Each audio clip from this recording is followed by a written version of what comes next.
ang Panginoong Hesukristo sa panahon niya, nagturo na siya ng mga salita ng Diyos gamit ang Biblia. Wala pa namang Katoliko sa panahon ng Panginoong Hesukristo. Sa makatwit, parang sinasabi mo na sinungaling si Wendell Talibong. Ay higit pa po sa sinungaling, mandaraya pa po yung tao na yan. Hindi daw ginamit ng Panginoong Hesukristo ang Biblia sa pagtuturo noon. Isang napakasinungaling po na statement o pahayag ni Wendell Talibong na Vice President po ng Punto por Punto. Kumusta? Welcome. Ito yung lingkod, Wendell Talibong, muling makasama sa pagkakataong ito. Di tayo naka-live ngayon sa Facebook. Welcome sa lahat. At sa pagkakataong ito, muli nating sasagutin itong race back ng mga mangangaral sa Iglesia ni Kristong Tatag ni Felix Manalo. Naging Vice President daw ako. Vice President ng Punto por Punto. Kung gayon, sino ang President ng Punto por Punto? Ito talakayan natin, samahan niya ako. Kasi umalingan, pag palaging inulit-ulit ay magmukha talagang katotohanan para sa ating mga kapatid na kulang ang kaalaman. Ang pagkadaya ay maranasan sa iba't ibang paraan. Pero napakasakit pag madaya tayo sa pananampalataya. Dahil nanganib pati ang ating kaluluwa. Viva Cristo Rey! Pro Dio et Ecclesia! Kumusta sa lahat ating mga kapatid na sumusubaybay sa ating live streaming? Sandali, mag-adjust muna tayo dahil di pala na live, Okay, sandali muna. Welcome sa lahat ating mga suking taga-subaybay sa ating live streaming ngayon. Itong yung lingkod, Wendell Talibong, muling makasama ninyo. At ako ang inatasan ngayon sa Punto por Punto na tatalakayin natin itong race back ng grupo ng Iglesia ni Cristo. No? Yung aral nila kaugnay sa sola scriptura meaning Bible alone. No? Kung yun ang kanilang pinanindigan dito. Okay, adjust muna tayo dahil di tayo naka-live sa Facebook. Antabayanan ninyo. Punto por punto sasagutin natin ito mga kapatid. No? Pero bago dyan, ating inanyayahan, huwag kalimutang pindutin ang like sa ating live. At huwag din kalimutang mag-subscribe sa mga bago pa lang. At pindutin ang bell button para updated kayo, mag-comment at i-share ninyo. Sa lahat nating mga kapatid na sumusubaybay sa ating live streaming. Parang wala pa atang signal sa ating Facebook. Mina ba? Okay. Sa lahat ng mga sumusubaybay, welcome muna natin. No? Ang lahat na nandito, pumasok at nag-comment. At antabayanan ninyo dahil ako ang na-assign ngayon na magtatapik. No? Si Erlinda Estaliado, kumusta? Si Nining Lumutak, si Boss Koy 20, si Boss Noy, si Manny Paulino, si Christy Concepcion Saplot, Muslim Islam, Noel Morillo, si Jose Pipi, Joy Ringdal, at Jeanette Isminian. Good eve, ganda ng debate kagabi. Congrats ulit ni Bro Nas. Oh. Imagine, iyon ang di ko magustuhan na online debate, mga kapatid. Dahil naalala niyo, itong si kaharap ni Bro Nas ay biglang umalis, tumakbo. Pagkatapos, gusto niyang ipalitaw sa kanilang live, kinik out daw umano siya. Tinanggal daw umano. Sana matakot silang magsinungaling. Pero ganun na ba talaga na para sa kanila okay na lang ang pagsisinungaling? Imagine, siya ang lumabas, ito si Midan, siya ang umalis, biglang nawala, pagkatapos, pinalitaw, ang galing talaga maggawa ng propaganda nitong mga mangangaral ng INC.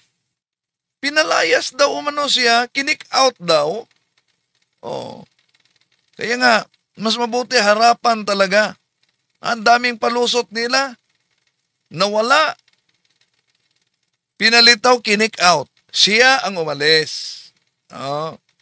So, congratulations kay Bro Nas sa mga kasama. So, antabayanan ninyo, sasagutin natin punto por punto at sa kanilang nanggagalaiti na pamimersonal sa pag-risback nila dahil nabisto sila. Ayan, tuloy. Mas lalong nabisto pa. Bakit? Sige. Ganun pala. Kaya pa mahina dahil sa Facebook mahina umano, walang kuryente sila si Bro Tata. Apektado yata ito, walang kuryente. Sa sentro ng Usamis. So, pasok muna tayo sa punto por punto dahil ako ang inatasan ngayon. So, antabayan na ninyo. Okay, sa pagkakataong ito, mga mahal na kapatid, ating sasagutin itong resback ng mga kaanib sa Iglesia ni Cristo. Yung mga nagtatago, the revealers. At ramdam na ramdam talaga dahil palagi nang nabisto ang kanilang inis at galit. Ang Panginoong Hesukristo sa panahon niya, nagturo na siya ng mga salita ng Diyos gamit ang Biblia. Wala pa namang Katoliko sa panahon ng Panginoong Hesukristo. Sa makatwit, parang sinasabi mo na sinungaling si Wendell Talibong. Ay higit pa po sa sinungaling, mandaraya pa po yung tao na yan. Hindi daw ginamit ng Panginoong Hesukristo ang Biblia sa pagtuturo noon. Isang napakasinungaling po na statement o pahayag ni Wendell Talibong na Vice President po ng Punto por Punto. Naging Vice President ako ng Punto por Punto. Sino kayang Miyos dito? Okay. Sasagutin natin ito. Punto por punto, mga kapatid. At sa kanilang risback, mas lalong nababaon sa kamalian at nahayag ang mga maling aral sa iglesyang Tatag ni Felix Manalo. Dinawin natin, di natin sila kalaban. Pagdasal po natin dahil marami sa kanila ang natangay sa maling akala.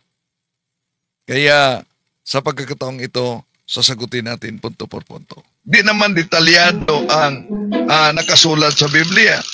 Maliwanag po yun, Kuya Proton. Ano po yung masasabi po ninyo na hindi daw po dapat Bible alone at hindi naman daw lahat ay detalyadong nasa Biblia? Mali po yun, Kuya Robin. Sapagkat sa Biblia po, doon po nakasulat ang mga salita ng Diyos at may talata po tayo ng Biblia. Ito po ang nakasulat sa unang Korinto 4:6 na New Testament for everyone. Ang sabi po dito, Ayun po.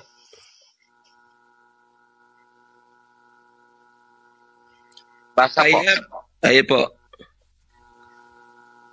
I have applied all this to myself and Apollos because of you, my dear family, so that you may learn from us, as the saying goes, to go beyond what the Bible says, so that nobody gets puffed up in favor of one person and against another. Malinaw po, ang sabi po ng banal na kasulatan, huwag anya tayong magsasalita o magtuturo ng higit ng higit sa nakasulat sa Biblia o Ano ang sabi niya? Malinaw ang nakasulat sa banal na kasulatan. Malinaw. Malinaw talaga ang nakasulat sa Biblia. Ngunit, napakalabo sa paliwanag. Imagine gumamit ng talata sa Biblia o salin ng Biblia para itindig ang Bible alone. Bakit pag nabasa ang Bible alone, nabasa ang salitang Bible, meron bang karugtong na Bible alone? At mali daw umano ang sinabi ko na ang Biblia ay detalyado. Sisilipin muna natin ang original Greek Bible, mga mahal na kapatid, kaugnay sa Juan Kapitulo 21:25. Ito po ang ating mabasa. Di kay Allah ha, epyusin ho, esos hatina, iyan grapatay, kathen, od autun, oy manton, kosmon, krorisin, ta, grapumina, Biblia. So, napansin ninyo na sa original na talata, original Bible, sa Greek, mabasa natin ang Biblia. Now, ginamit nila anong salin? Ang New Testament, the New Testament for everyone. No? Sisilipin natin ang John chapter 21:25 kung ano ang nakasulat sa naturang salin na ginamit nila. Ito po. There are also many other things Jesus did. And if they were all written down, I suppose the whole world would not contain the books that would be written. O see? Asan ang sabi nila detalyado? Dahil lang nabasa nila ang salin na may nakasulat na Biblia. Alam nyo naman na ang kanilang doktrina, mga kapatid, may katumbas talaga na salin ng Biblia. Kaya, nang nabasa nila ang unang Korinto, Kapitulo 4, versikulo 6, na may mabasa talagang Bible dito sa salin, New Testament for everyone. Tanong, ito ba'y sapat na gamitin para Bible alone? Asan ang Bible alone dito? Wala. Ibig sabihin, hindi detalyado, pati na ang kanilang kinopyang aral na Bible alone daw. Pagkatapos, nang ginamit nila ang naturang salin, ang New Testament for everyone. Bakit yon ang pinili nila? Dahil sa ibang salin kasi, halimbawa kung tingnan natin ang The New Living Bible, ang mabasa ay ganito, Dear brothers and sisters. So ang Bible, from the scriptures ang mabasa. So kaya, gumamit sila ng ibang salin para sa kanilang aral na letra por letra. Kung silipin naman natin ang English translation version, English Standard, ito ang mabasa. Walang mabasang Bible, walang mabasa na scriptures, pero ang nakasulat, what you may learn by us, not to go beyond what is written. Yun ang mabasa. Balikan natin. Dahil ginamit nila ang naturang salin. Ibig ba sabihin, dahil na nakasulat na Biblia, ang naturang salin, pinaniniwalaan na nila? Dahil kung pinaniniwalaan nila, di lalong didiin at lumubog ang doktrina ng Iglesia ni Cristo. Bakit? Ano ba nakasulat sa saling yan? Sa Juan Kapitulo 1:18, ito po ang mabasa mga kapatid, sa salin na ginamit nila. Nobody has ever seen God. The only begotten God who is intimately close to the Father, He has brought Him to light. So ano daw? Napakalinaw. Ang salin na ginagamit nila, kumontra mismo sa kanilang doktrina na pag-revive sa tinatawag na Arianism heresy, mga kapatid. So, malinaw na nilabag mismo sa naturang salin ang kanilang doktrina. Pero ituloy natin. Sinasabi ng Biblia. Kaya, yung sinasabi ni Talibong, mali po yan. Nasasabi niya hindi detalyado ang Biblia. Kung pag-uusapan po, pananampalataya at paglilingkod sa Panginoon Diyos, itinuro na po lahat sa Biblia. At masasabi natin itong si Wendell Talibong na kung itinuro na lahat sa Biblia, halimbawa mga kapatid, bakit ka si Midan kagabi biglang lumayas pagkatapos ang palusot nila na propaganda, kinik out down sa punto por punto? Yun ang dahilan kung bakit hindi ako haharap ng online debate, lalo na sa kanila ngayon. Gusto ko harapan. Ang daming palusot. Kinik out daw, siya ang umalis. Ngayon, kung talagang detalyado ang kanilang doktrina na natalikod ang unang iglesia, nasa Biblia ba yan? Di ba? Yun ang dahilan kung bakit si Bida natalo sa debate kagabi. At lumayas. Yung pagka-anghel ni Felix Manalo, nasa Biblia ba yan? Kung sasabihin nilang detalyado, ginamit na natin ang Greek Bible mismo at ang salin na ginagamit nila mga kapatid, na dami pang mga ginawa ng ating Panginoon Jesucristo na hindi nakasulat sa Biblia.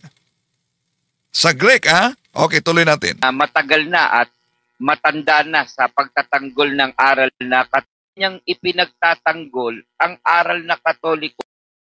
So ako dahil matanda na sa pagtatanggol sa aral Katoliko, sila na may matanda na din sa pagchap-chap at pagputol-putol sa mga aklat Katoliko para yung mga inosente ay madala sa maling akala. Paalam man na mali hanggang kalukuyan. Pakinggan po natin ang kanyang pagkaunawa tungkol sa tinatawag na Bible alone na hindi daw dapat batay sa mga Katoliko. Daan natin. Okay, una. Dahil kinopya nila ang aral na Bible alone. Yun lang. Doktrina na yan, Bible alone. Anong salin ng Biblia na may mabasang Bible alone o sa Latin, sola scriptura? Di po ba wala? Ibig sabihin, yung lang doktrina Bible alone, walang detalye na nakasulat, pero pinaniniwalaan nila. Tuloy natin. Ang simbahang itinatag ng ating Panginoon Jesucristo ay nagtuturo na, nangaral na, wala pang lumabas na Biblia. Ano po ang masasabi nyo, Kuya Proton, na ang simbahang Katoliko daw na inaaniba ni Wendell Talibong na wala pa raw po ang Biblia, ang simbahang Katoliko nagtuturo na daw po? Malaking kasinungalingan po yan, Kuya Robin. Sapagkat ang Panginoong Hesukristo sa panahon niya, nagturo na siya ng mga salita ng Diyos gamit ang Biblia. Wala pa namang Katoliko sa panahon ng Panginoong Hesukristo. Ito po, sa Lucas 24:45, sa The Message, ang sabi po dito, He went on to open their understanding of the Word of God, showing them how to read their Bibles this way. Kaya, ang Panginoon Kristo po, nagturo siya ng mga salita ng Diyos at nagturo siya kung paano ang tamang pagbasa ng Biblia.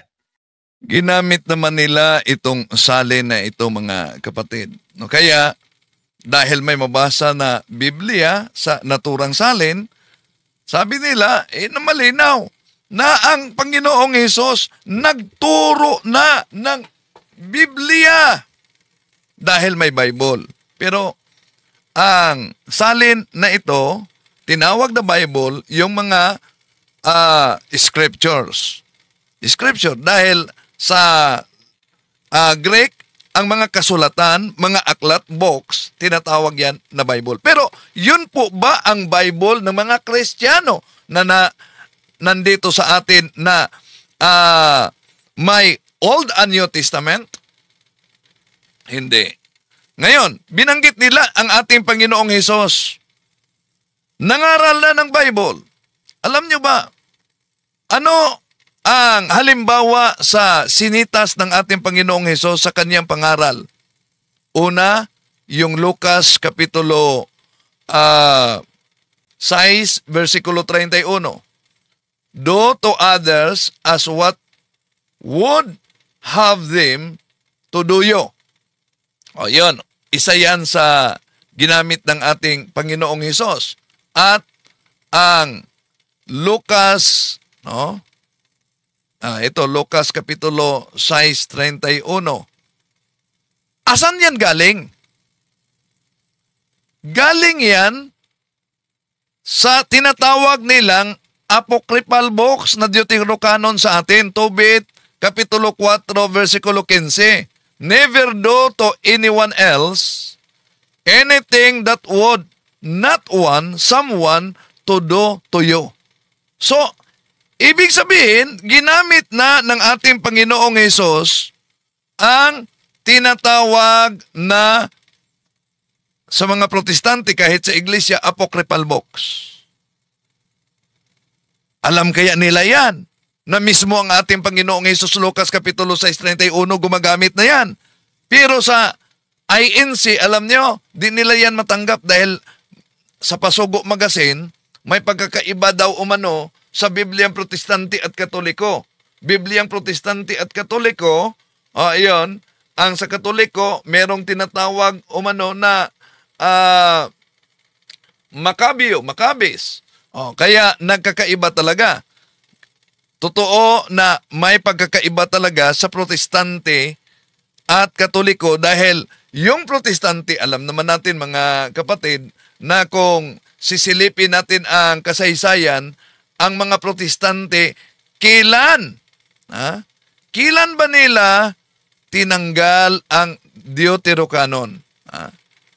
Kailan nila tinanggal? Tinanggal nila sa 1827 sa British Foreign Bible Society. Pero, noon, sa kanilang King James Version, nandun pa ang Deuterocanon na tinatawag nilang Apokrypha. Ito po ang mabasa natin sa The Edge of Faith by Will Durant, page 123. The New Testament was printed by Ricardo del Acampo in 1596, and the complete Bible including the Apokrypha. Sa Protestante yan. Including the Apokrypha, mga kapatid. So, yun ang kasaysayan sa Bible. No? Now, alam nyo ba na ang King James Version, kasama pa ang Apokrypha? Eto, mabasa natin. Yung sinitas ng ating Panginoong Hesus. How We Got Our Bible by Ralph Early, page 32. In fact, one of the men who produced the King James Version became Archbishop of Canterbury and issued a decree that anyone who published the King James Version without Apocrypha should be in prison for a year. See? Tanong, kailan tinanggal ng mga protestante ang apokripa na tinatawag nila na Deuterocanon sa atin? Ito po ang mabasa sa aklat How We Got Our Bible, isang protestanteng aklat by Ralph Early, page 33. The British Foreign Bible Society, which voted in 1827 not to use any of its funds in publishing the Apocrypha. From that time, most copies of the King James Version omitted these books. Ngayon, Katoliko ang kanilang pinagbibintangan na tinanggal daw natin ang apocryphal books. Hindi. Sila ang nagtanggal sa naturang aklat, mga kapatid. Mga aklat. No? At ngayon, ginamit nila ang the message. Balikan natin. Ginamit nila ang the message. Bakit? Dahil mabasa sa the message na he went on to open their understanding of the Word of God, showing them how to read their Bibles this way. Napansin nyo? Bibles this way. Plural, di po ba? Ang tanong, dahil ginamit nila ang saling ito, dahil may mabasa sa 24:45 ng Lucas na salitang Bible letra por letra. Ibig ba sabihin, pinaniniwalaan na nila ang nakasulat sa naturang Biblia? Sa naturang salin? Dahil kung pinaniniwalaan nila ito, mga mahal na kapatid, abay, mas nadidiin at babaon sa kamalian ang aral nila na si Kristo'y hindi Diyos. Bakit? Ito ang mabasa natin sa 1 John chapter 5 verse 20 sa naturang salin. We know that none of the God-born makes a practice of sin, fatal sin. The God-born are also the God-protected. The evil one can't lay a hand of them. We know that we are held firm by God. It's only the people of the world who continue in the grief of the evil one. And we know that the Son of God came to so we would recognize and understand the truth of God. What a gift! And we are living in the truth itself. In God's Son, Jesus Christ. This is both true God and real life. Ano daw? Sa sali na ginamit nila, ang ating Panginoong Hesus, true God and real life. O di, anong nangyari sa kanilang doktrina? Anong nangyari sa kanilang doktrina? Kung ginagamit nila ang iba't ibang salin para lang suportahan ang kanilang maling aral, ilalong nalulubog sa kamalian gamit ang iba't ibang salin. Pakinggan pa natin. Kung nagturo na ang Panginoong Kristo ng tamang pagbasa sa Biblia, hindi maaaring walang Biblia sa panahon ng Panginoong Hesukristo.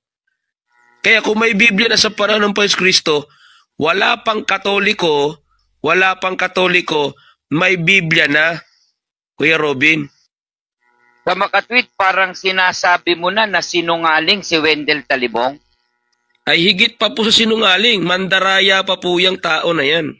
Siguro ipapakita ko po ang original na aklat na The Message po na pinakita po. Okay, bago dyan, mga kapatid, sino ba ang nandaya? Una, naalala nyo ba? Sino ang nagbalita ng Peking Pare? Di ba kayo?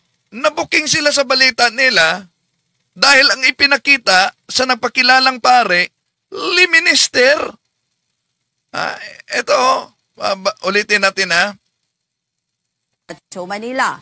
sa lokal ng Camarin Distrito ng Caloocan North, kabilang sa mga dumalo at nag-anyaya ng mga panauhin ang isang dating paring Katoliko. Isang dating paring Katoliko talaga. No? Ito'y kabahagi sa tinatawag na propaganda. Propaganda. Ha? Isang propaganda lang para may kayat na, tingnan nyo, isang paring Katoliko. Ngayon, yumakap na sa INC. Pero, sa kanilang video, booking sila. Dahil ang ipinakita nila, 14 na taong naging pari. 14 na taon naging pare. Liminister ang pinakita nila, mga kapatid. So, sino ngayon ang nagkakalat ng kasinungalingan? Ha? Tuloy natin. Ha? Napakinggan ninyo. Sabi pa nila, wala pang Katoliko sa panahon ng ating Panginoon Jesucristo. Bay, nakalimutan ba nila ang pahayag ng kanilang mga kasamang mga ngaral? Mali po ang pagkaunawa nitong si Talibong.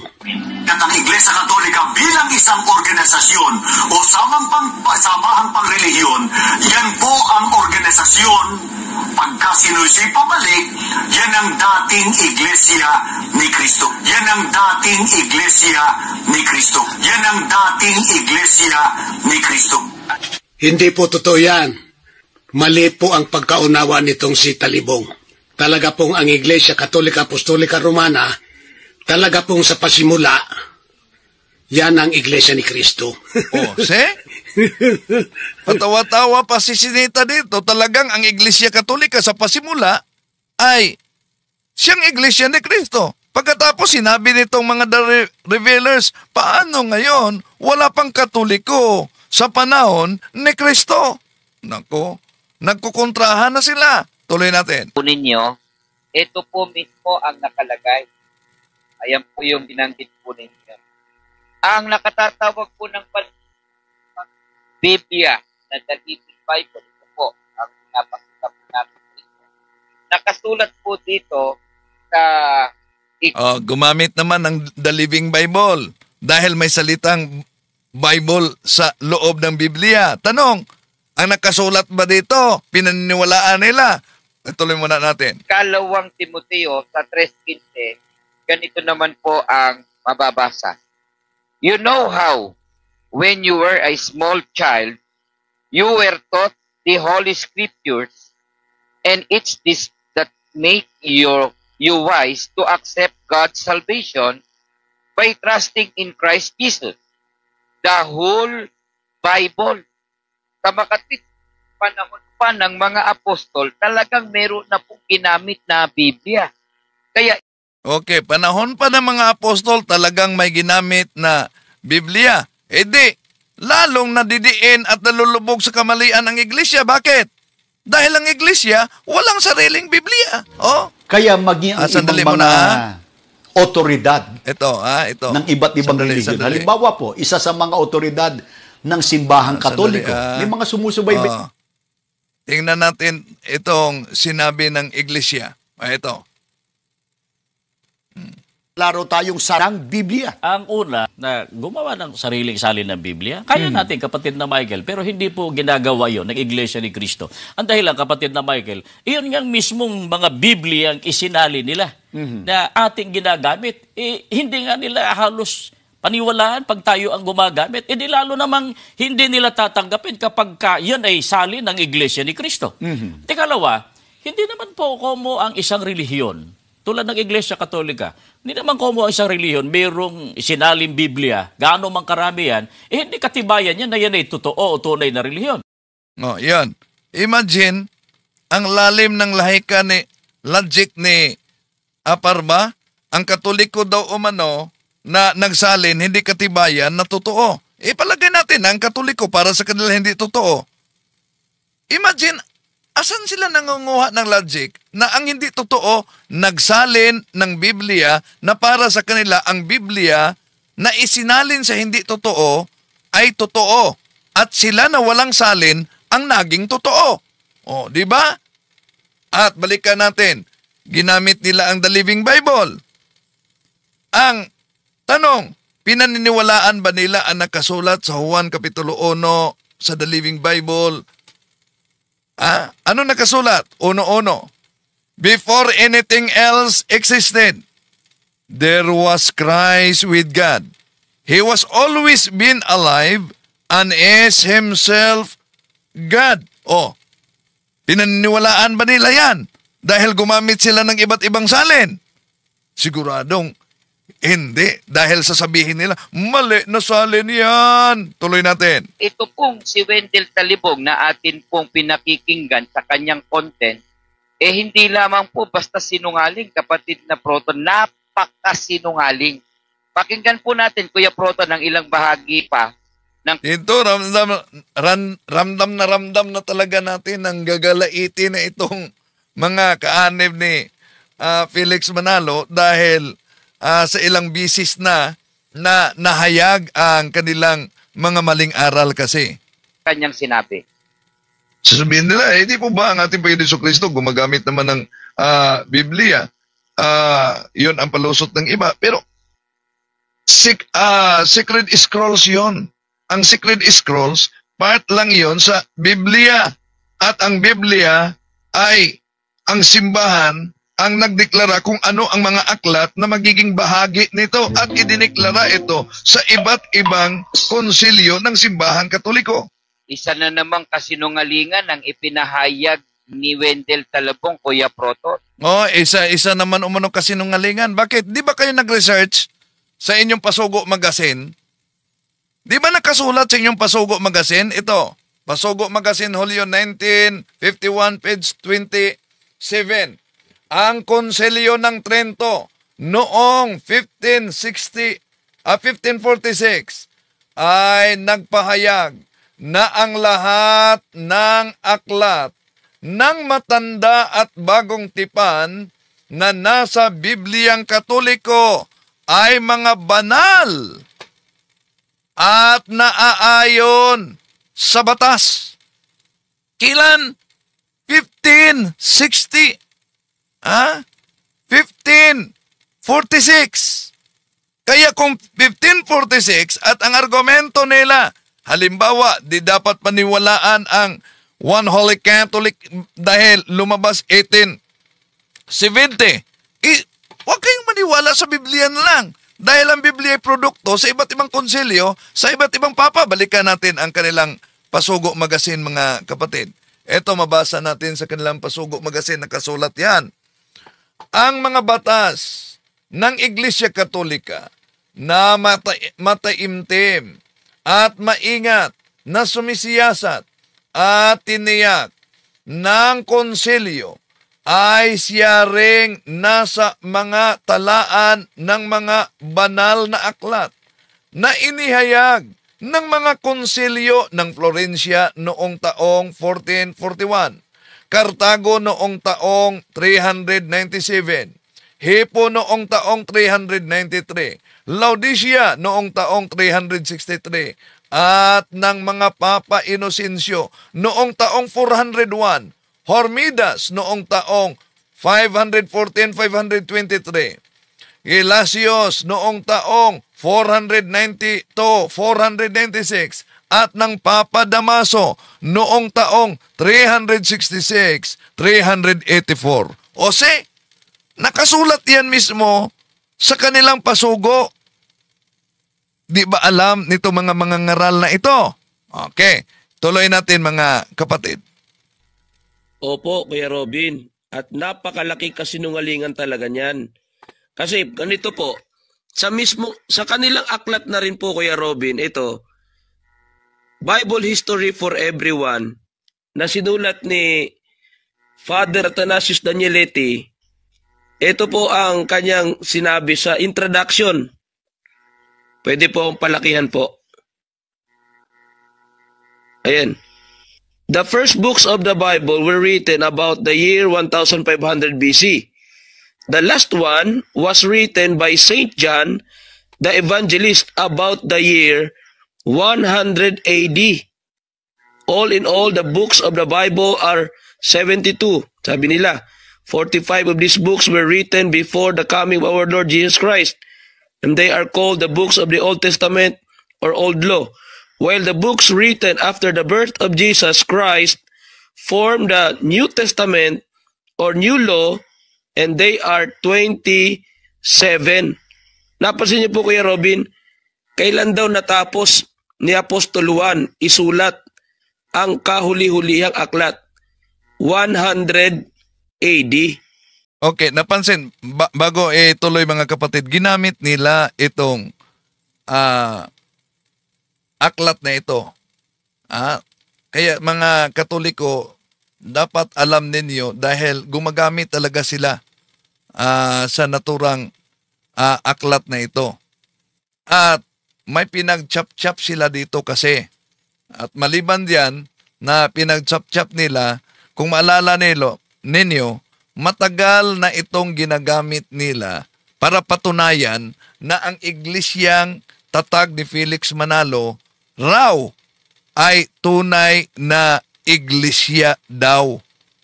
Balikan muna natin si Mr. Michael Sandoval. Kaya maging ang ibang mga otoridad ng iba't ibang relihiyon. Halimbawa po, isa sa mga otoridad ng simbahang Katoliko. May mga sumusubaybay po sa akin ng mga Katoliko. Ayon po sa isa sa mga otoridad ng simbahang Katoliko, gaano raw po ba kahalaga ang Iglesia ni Cristo? May dala tayong aklat, ipakita natin. Ang pamagat po ng aklat, ito po, Bible History for Everyone. Yan. Mababasa natin, mabuti basahin po natin sa page 29. Ilagay na natin. Page 29. Ang sumulat po ng aklat na yan ay si Father Atanasio Danieletti. Wala pa ba dyan? Ilagay na natin. Yung isa. Ayan. Ayan. Ayan po. Father Atanasio Danieletti. Yan po ay sa St. Paul Publications, Pasay Metro Manila. Ano sinasabi ng pare ng simbahang Katoliko? Ito po sabi niya. Yung unahang bahagi po, yan yung mismong nilalaman. Pero babasahin ko na po sa wikang Pilipino. May translation po dyan. Ang daong Ninue ay isang dakilang sagisag ng Iglesia ni Cristo. Ang Iglesia ni Cristo ay ang kaligtasan ng lahat ng kaluluwa. Ito ay gawa ng Diyos. Yan. Aklat Katoliko, totoo talaga. Pero daong Ninue, Iglesia ni Cristo, kaya inagaw nila na sila ang tinutukoy sa aklat na ito. Sino po ba ang Iglesia ni Cristo kung tignan ninyo? Napakalinaw mga kapatid.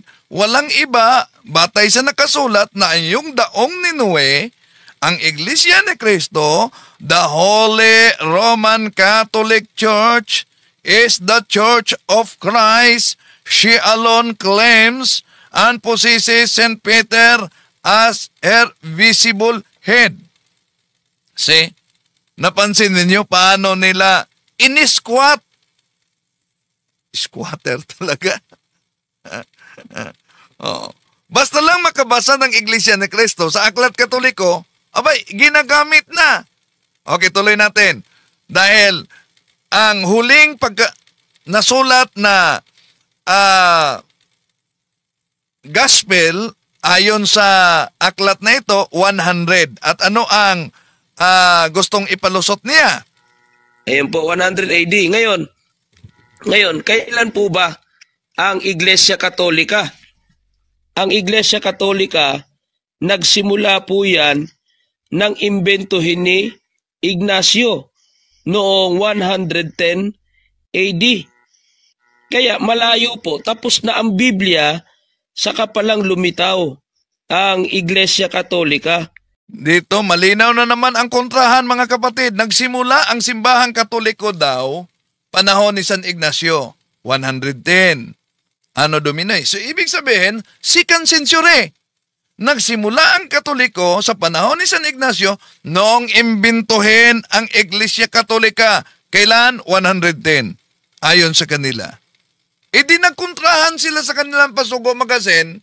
Bakit? Ano ang nakasulat silang Pasugo Magazine? Marso, Abril, 1987, page 4 ni Phil John Fuentes. Ito ang mabasa mga kapatid. I have nothing against the fact that the Catholic Church which exist to this day could be traced back from the first century. O, ang binanggit nila dito, si San Ignacio sa ikalawang century. Pero si Phil John Fuentes, hindi daw umano matutulan na ang Iglesia Katoliko, tingnan niyo, na ang Iglesia Katoliko, which exists to this day, could be traced back sa unang siglo. O, sino ngayon ang nagsasabi ng totoo? Itong taga the Revelers na nagsimula ang simbahang Katoliko 2nd century? O itong si Phil John Fuentes na 1st century? Di matutulan. Aba, yun ang problema. Pag hindi nagkaisa sa aral, kahit pa nagkaisa na pinagtulong-tulungan ang simbahang Katoliko. Tuloy natin. Kaya paano sasabihin nila na ang Iglesia Katolika ang nagdeklara sa mga aklat ng Biblia ay may Biblia na? Oh, so paano umano di ba nila nabasa ang Pasugo Magazine na binasa natin, mga kapatid? At maliban diyan, dagdag pa nila na argumento, ha? Dahil si San Ignacio ang nag-imbento sa salitang Catholic, therefore the founder of the Catholic Church was Saint Ignacio. Mali na naman. Bakit? Balikan natin ang kanilang Pasugo Magazine na ang may akda ay si Phil John Fuentes. Ano ang nakasulat sa kanilang Pasugo Magazine, Marso-Abril 1987, page 4? Eto, butata sila. Pansinin ninyo. The Catholic Church, therefore, and I have strongly assert this, exists not because it was founded. Ano daw? Nag-exist ang simbahang Katoliko hindi dahil ito'y itinatag. Ang tanong, sino sa kanila ang nagsasabi ng katotohanan ng pinanindigan nila ng Iglesia Katolika ay itinatag daw ni San Ignacio? Butata na naman. Diba? Tuloy natin. Si Kristo nga nangaral na gamit ang Biblia. Ito po, kailan lang ba yung Katoliko na imbento? Ito sa aklat na pinamagatang Roman Catholic by Edward K. Taylor. Po. Ayan. The church founded by Christ is here for the first time, called the Catholic Church. Kailan po yun? 110. AD 110 by Ignatius. Kaya noon lang 110. Oh, so kung noon lang 110, edi sino sa inyo ang nagsinungaling? 2nd century na. Nang sinabi ni Phil John Fuentes, ito, I have nothing against the fact that the Catholic Church, which exists to this day, could be traced back from the 1st century. Kailan daw? Sa unang siglo. Pagkatapos itong mga ngaral ng INC nagsabi, 2nd century pa. O nagkukontrahan na naman, mga kapatid. Di ba napansin ninyo? At wala daw Katoliko sa panahon pa ng ating Panginoong Hesus. Wala daw umanong Katoliko. Di ba nila niya nabasa sa Biblia? Halimbawa, mga kapatid, balikan natin ang Greek Bible. No? Anong mabasa sa Greek Bible sa Lucas Kapitulo 4, versikulo 14? Ito po ang ating mabasa. Kay hepis tripsin ho, esos en di ti, dai namie tu, poematos iestin Galilean kay pime, exeltin Catoles, tis pericoro, peri o tu. Napansin ninyo? Tis Catoles, pericoro, peri o tu. Tanong. Dahil ginamit ang Catoles, sandali muna. No? ang ating, okay, sandali, okay, sandali. Adjust muna ako sa,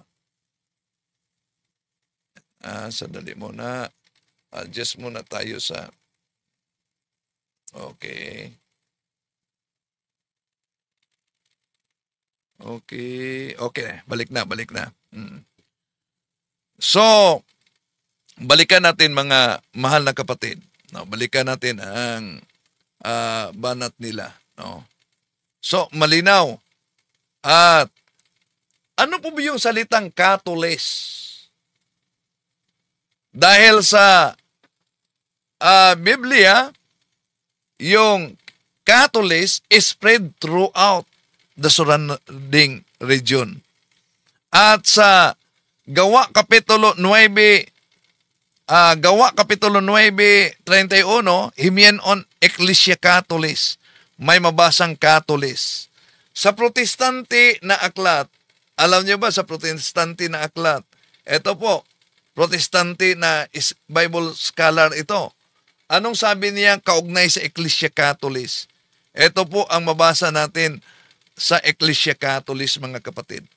This local church, like many others, find it necessary to footnote with the clarifier universal so that the people are not confused by the term Catholic, the term universal. What does it mean? On turning to etymology of Catholic, one notices that Greek root suggested according to the whole. One of the places where this word phrase is found in the scripture, Acts chapter 9, verse 31, Catholis. So, mismo ang protestante na nagsabi niyan. Tuloy natin. Nagkaroon ng Katoliko.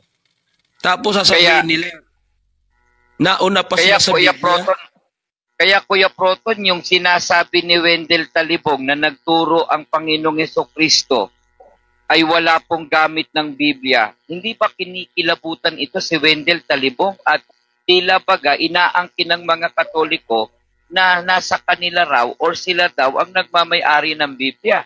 At di umano, itong pinapakita po na salita ng buhay na naglalaman ng bagong tipan, siguro ba kasagutin ni Wendell Talibong? Wendell Talibong, ito bang salita ng buhay na bagong tipan lang ang nakalagay? Hindi na ba ito Biblia?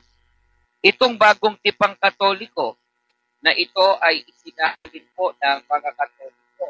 Yan. Okay, una, ginamit niya ang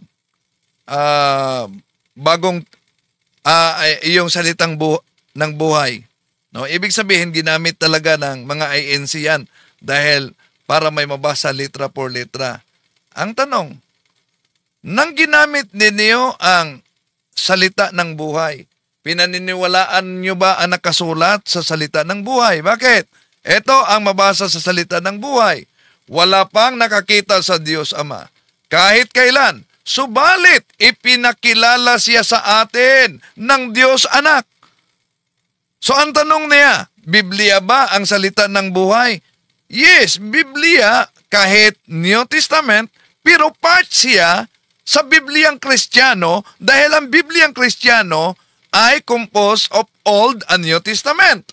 Dahil mga aklat, tinawag na Biblia. Ang problema, ang INC wala silang sariling Biblia. Diba? Bumili lang at nakibasa. Ngayon, ginamit nila ang itong Bible na ito, no? Ginamit nila din. Trinidad. Trinidad.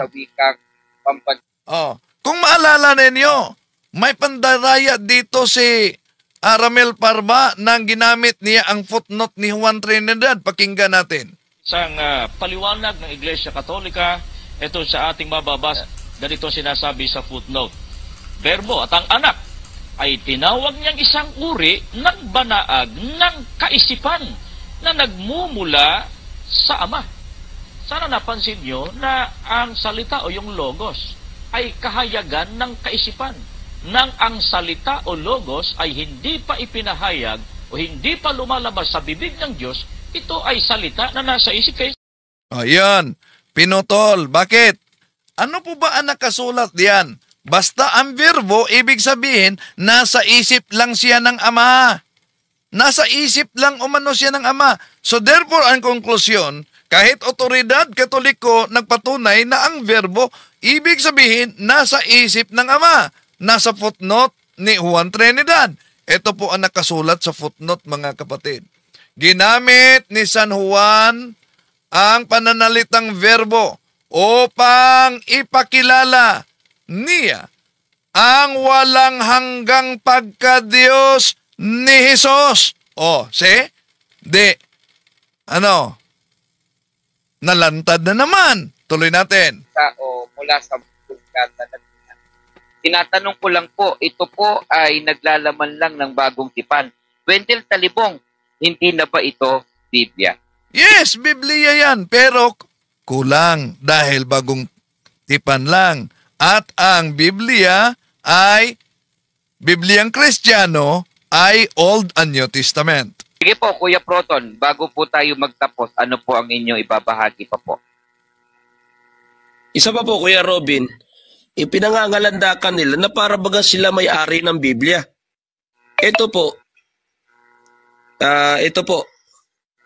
Ito yung sinasabi ng kanilang Chairman Episcopal Commission for the Biblical Apostolate.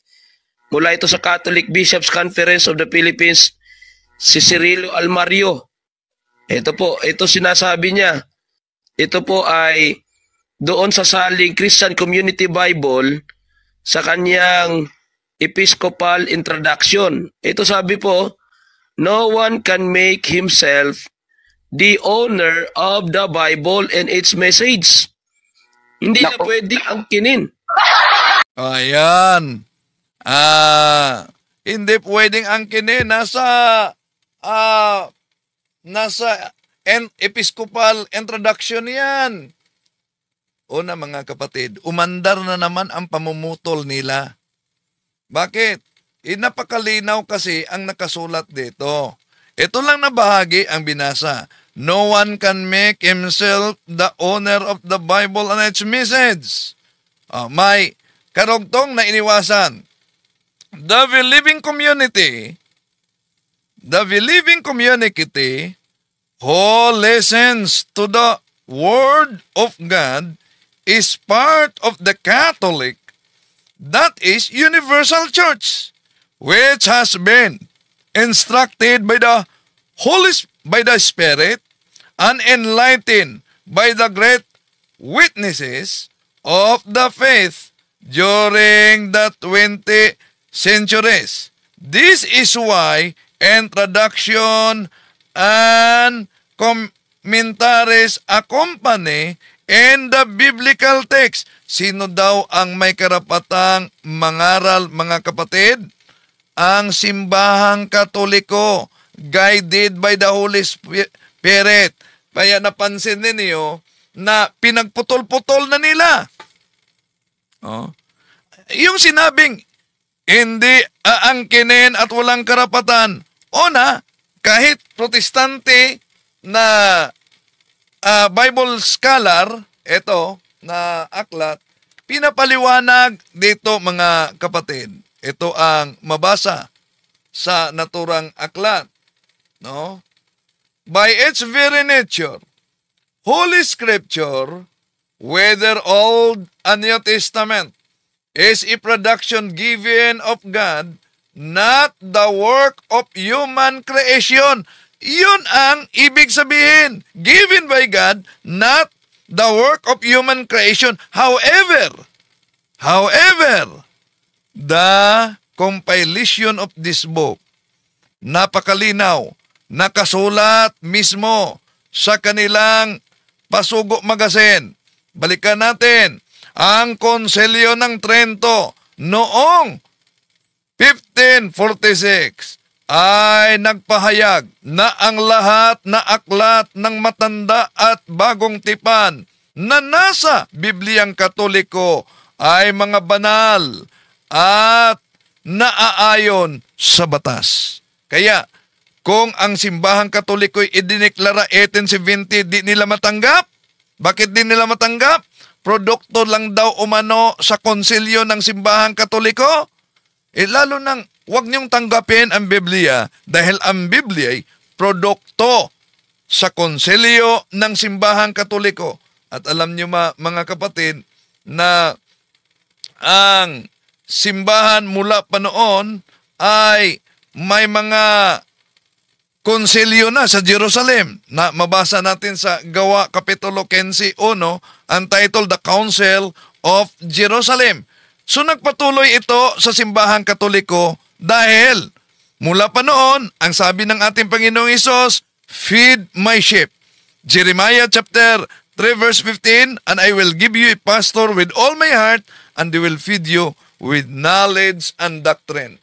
At tandaan ninyo, sa bawat panahon na ginamit nila si San Ignacio, pinatunayan na si San Ignacio ay talagang, at ang simbahang Katoliko ay talagang kay Kristo. Bakit? Sino ba siyang alagad? Etong aklat na ito mga kapatid, mabasa natin sa pahina 229. The work had been taken by the successors long before the death of John, but the sub-apostolic age only really begins with the revelation of the apostles' clauses. Probably the most outstanding figure of this time, immediately after the apostles, is Ignatius, the second bishop of Antioch, after the departure of St. Peter for Rome. He had been a disciple of St. John at Ephesus, together with Polycarp, who became bishop of Smyrna. See? So, yan, para sa ating mga kapatid, makatulong kayo, ipasa ninyo ito sa mga kasamang mga Katoliko para sa ganon, maiwasan ang pambubudol gamit ang mga aklat Katoliko.